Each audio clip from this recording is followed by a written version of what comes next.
Good morning, dear students. Today we are going to continue with the fifth chapter of our English course book, Mullah Nasreddin and the Name. In the first part, we have studied how Mullah was suffering from financial difficulties and his crooked neighbor, in order to take favor of the situation, he offered Mullah a help. But actually, he was not offering Mullah any help. He actually wanted to take his house. So as Mullah was suffering from financial difficulties, Mullah agreed with the neighbor, and the neighbor have offered him a very pitiful price. It means a very less price than the actual price of the house. So Mullah agreed with the neighbor, but he said to the neighbor that Mullah only needs a clause in the contract, and if he agrees with the clause, the house will be given to the neighbor. He will give the house to the neighbor or sell the house to the neighbor. What was the clause? The clause was there that in the living room of the house there is a nail, and Mullah wanted the ownership of that nail. So after some time, having some discussion with his wife, the neighbor agreed, and he agreed to give the ownership of the nail to the mullah. So after paying the mullah handed over the house to the neighbor. After a month, mullah returned to in order to worship his nail. So Mullah followed the man to the living room, and he bowed his head in front of the nail and put his turban on the nail. When Mullah was about to leave, the neighbor asked him to take away his turban, but Mullah said him that he have kept his turban in his nail, and he can do anything with the nail. Now 2 weeks passed before Mullah Nasreddin's next visit. Now after 2 weeks, Mullah Nasreddin visited again. Good morning, Mullah. You have come to take back your turban, I presume. So after 2 weeks, Mullah again visited the neighbor, and the neighbor greeted Mullah good morning, and he said that to Mullah that I think you have come back to take back your turban. No, thank you, my dear friend. I have come to worship my nail. Once again, he bowed before the nail, and his worship finished. He hung a scarf on the nail along with his turban and turned to leave. Okay. Now, to this, the mullah replied that no, thank you, my dear friend. I have come to worship the nail. And once again, the mullah followed the neighbor to the living room, and the mullah bowed his head in front of the nail. After his worship finished, he took out his scarf, and he hung the scarf on the nail along with the turban. Before he have placed his turban in the nail, now he along with the turban he have placed his scarf. Okay. The crooked man was not assumed but amused, but there was something he could do when nothing he could do when Nasruddin claimed he was worshipping his dead father's nail. The man twirled the end of his mustache and persuaded himself that this would be the last time. Okay. The crooked man was not happy with this action of Mullah, but he was helpless and he can't do anything because he himself have agreed with that clause in the contract. Now what did the crooked man do? The crooked man was twirling his mustache, means you can say he was spreading his hands against his mustache, and he himself thought that this would be the last time that Mullah has visited their house. If only because there was nothing more the mad Mullah could possibly hang the nail. He thought that this is the last time the Mullah is visiting the house, because he can't hang more of his belongings to the nail. He slammed the door behind the departing pilgrim and hoped his wife wouldn't be too angry. So as soon as Mullah left the neighbor's house, the neighbor slammed the door, means he closed the door in a very angry manner, so that he wanted to show, actually he was pretending in front of his wife that he is very angry on the Mullah. That's why he slammed the door. A week later, Mullah Nasruddin returned and bowed towards the nail. Before turning to leave he took off his coat and hung it on the nail along with the hat and the scarf. Okay. Again, what happened after a week? After a week, Mullah Nasreddin returned, and again he went to worship the nail, and he bowed in front of the nail. Before returning, what he did? Mullah took off his coat and he hung it along with the nail and the turban. First he have hung his turban over there. In the second visit he hung his scarf over there. Now in the third visit he took off his coat and he hung it along with the scarf and the turban. The wife was furious and she upbraided her husband. Now look what he has done. He is taking advantage of her kindness. No advantage of your weakness.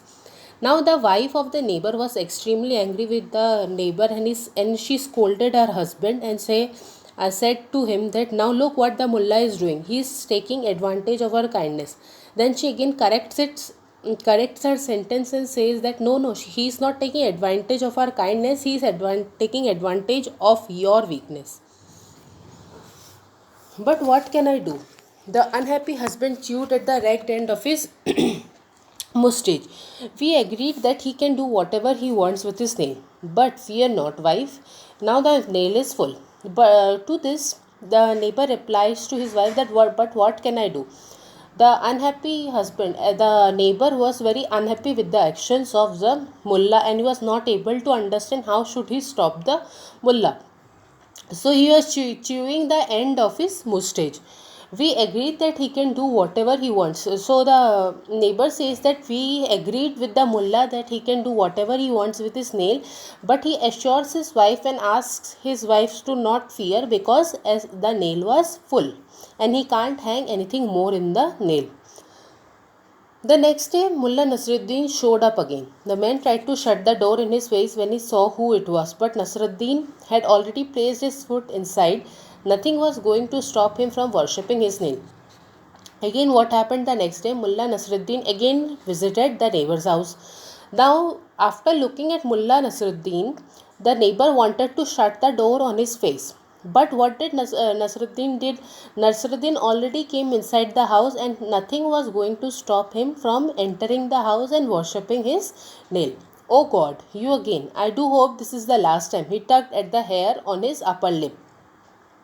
So again by looking at Mullah, the neighbor was not very much happy to look at him and he said that oh God, you are again and I really hope this is the last time you are coming in our house. He said this while tugging his mustache. Possibly, replied Nasreddin with his usual benign smile.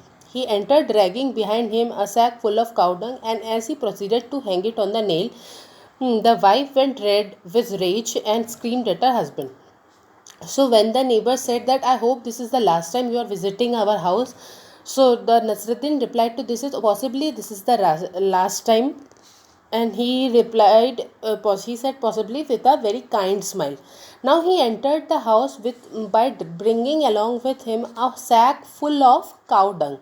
Okay, and as he was going entering the house to hang the sack full of cow dung in the nail, the wife of the neighbor became extremely angry and she started shouting at her husband. Get that out of my house or I am leaving you. The husband protested vehemently. Mullah Nasreddin, this is going too far. We cannot have that.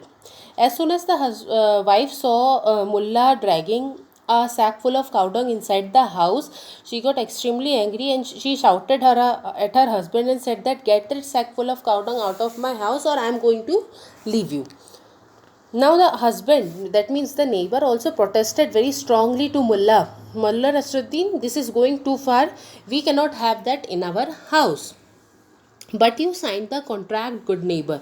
To this, the Mullah replied that but you have signed the contract. Well, we'll see about that. Let us have the Council of Elders make a ruling. To this, the neighbor replied that okay, I will look at after the contract. Let us have the Council of Elders make a ruling. It means you can say panchayat or local government, local body. He said that okay, I don't know about the contract. I will just ask the Council of Elder or the panchayat to look after the matter.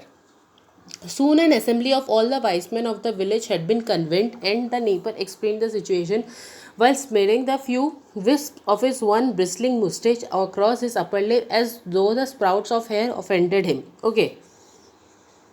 So when the neighbor asked to Mullah to leave the house and he said that okay, we'll ask the panchayat to look after the matter. Then soon an assembly, that means a panchayat, was being called and Mullah of the village the wise men of the college had been convened. Convent means came together for a formal meeting. All the wise men of the village came together for a formal meeting, and the neighbor, and the crooked neighbor explained the entire situation to the wise man, and while he was smearing the few wisps of his one bristling mustache. Smearing means handling or putting his hands across, fingers across the thin pieces of his once bristling mustache. Means before the mustache of the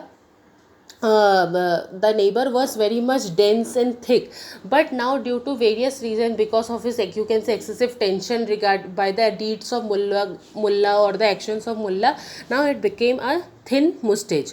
So while the neighbor explained the situation the neighbor was going through to the wise man by smearing his thin mustache across his upper lip, and only, even though only a few hairs were left on his mustache, and he felt very much ashamed, or you can say he felt very much pitied over the condition of his mustache, still he was smearing it. Okay, the mullah simply presented the contract without uttering a word in his defense.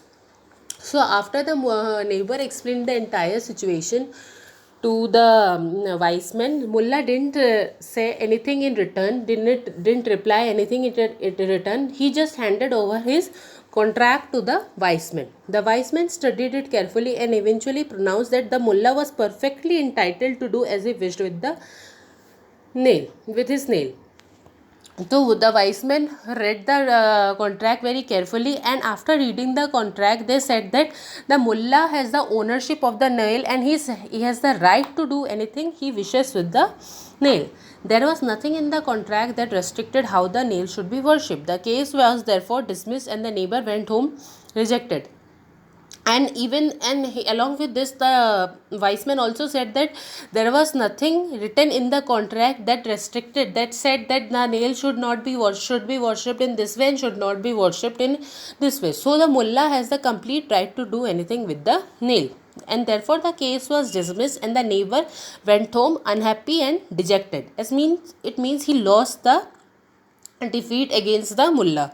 After long arguments with his wives and a sleepless he begged the mullah to buy his house back at a bargain price. Okay, after having a very long argument with his wife, or you can say a fight with his wife, and after having a sleepless night, he begged the mullah to buy his house back at a bargain price. Means he asked the mullah to buy his house back at a bargain price. Bargain price means the very lower price than he offered the mullah. Nasreddin agreed, and they moved out as quickly as possible. The mullah once again was able to enjoy his house and his nail, having made a tidy sum of money. And Nasreddin agreed to buy his house again back, and as soon as Nasreddin bought the house, their neighbor moved out of the house as quickly as possible, and the mullah was once again able to enjoy his house and his nail. As his nails had made a good amount of money, as his nail had provided him with a good amount of money. I hope you all are able to understand the chapter. Thank you.